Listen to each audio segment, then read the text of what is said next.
अच्छा सुनो, सब्सक्राइब करते वक्त ना घंटी बजा देना, ताकि जब मैं ऑनलाइन आऊँ तो तुम्हारे फोन की भी घंटी बजे। प्रेम से बोले चंद्रेश्वर नाथ महादेव की।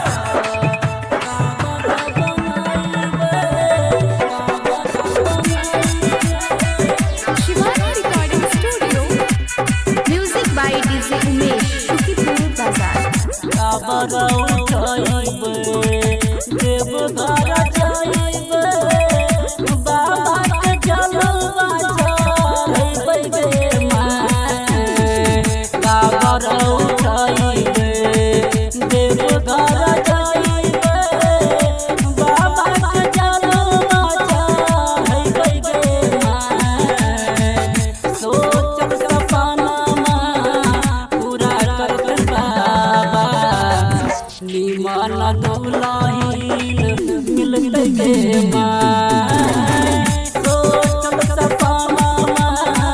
पूरा करते बाबा नीमन दुलाही मिलते गे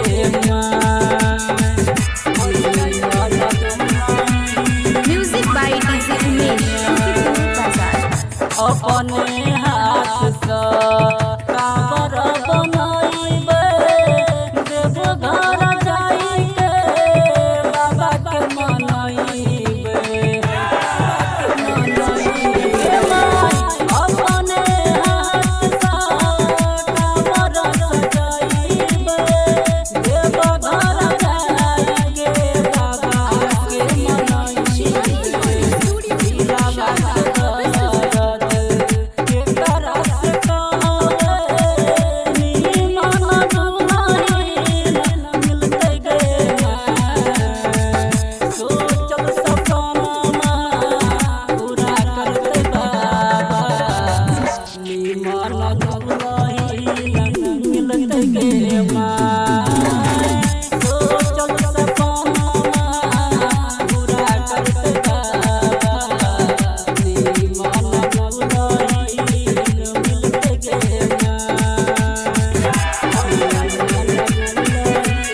म्यूजिक बाय डीजे उमेश